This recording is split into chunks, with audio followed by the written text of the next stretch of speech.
και ο διάβολος συνιστεύει και ο διάβολος παρθενεύει και ο διάβολος αγρυπνεί. Όσες αρετές και να αποκτήσουμε, τις αρετές που είχε ο διάβολος δεν θα τις αποκτήσουμε ποτέ.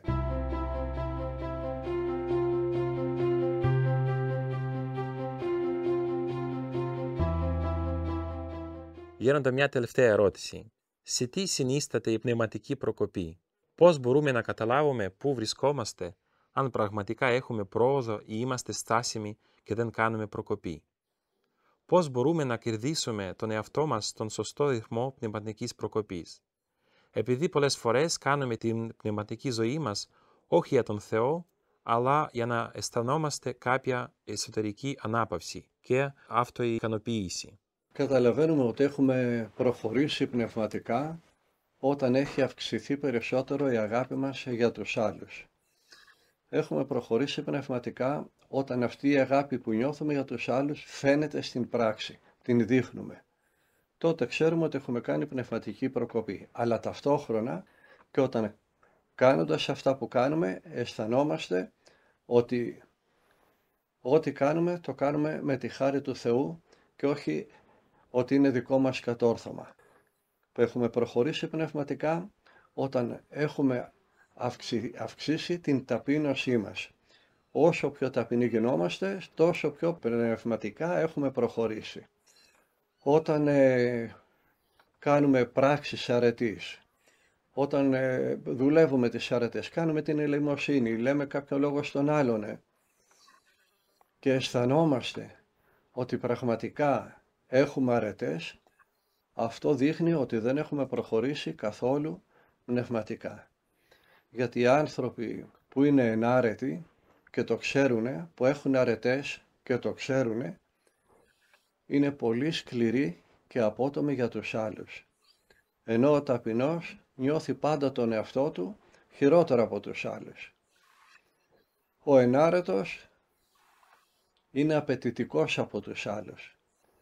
Ο ταπεινός που έχει αγάπη για τους άλλους είναι απαιτητικός από τον εαυτό του.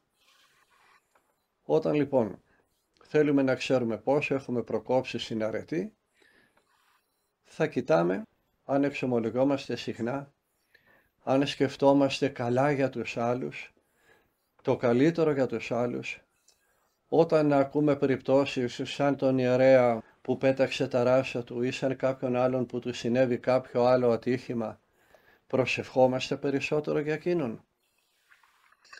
Εάν προσευχόμαστε περισσότερο, εάν δείχνουμε την αγάπη μας περισσότερο, εάν εμποδίζουμε κάποιον να κατακρίνει κάποιον άλλον, επειδή αγαπάμε και αυτόν που κατακρίνει και αυτόν που κατακρίνεται, τότε ναι, έχουμε προχωρήσει στην αρετή και στην πνευματική ζωή. Διαφορετικά, οι αρετές γίνονται επικίνδυνες. Αρετές έχει και ο διάβολος. Και ο διάβολος άγγελος είναι, αλλά μαύρος άγγελος. Και ο διάβολος συνιστεύει, και ο διάβολος παρθενεύει, και ο διάβολος αγρυπνεί. Όσες αρετές και να αποκτήσουμε, τις αρετές που είχε ο διάβολος δεν θα τις αποκτήσουμε ποτέ. Μια δεν έχει και καταστρέφει όλες του τις άλλες τις αρετές. Δεν έχει ταπείνωση.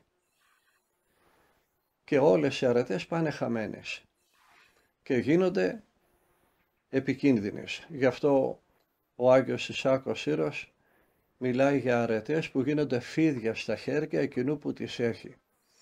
Γι' αυτό ακριβώς πολλές φορές ο καλός Θεός σε κάποιον ενάρετο αποσύρει τη χάρη του και τον αφήνει να πέσει, να αμαρτήσει για να ταπεινωθεί.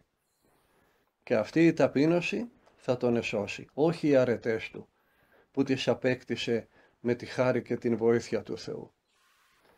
Γι' αυτό ακριβώς και ο Άγιος Ιωάννης εις Κλίμακος λέει «Ήγη με ήττα μετά ταπεινώσεως ή νίκην με υψηλοφροσύνης». Προτιμάω πτώση με ταπείνωση παρά κατόρθωμα αρετής με υπερηφάνεια. Σε αυτό διαφέρει, είπε κάποιος, και ο αμαρτωλός από τον Άγιο.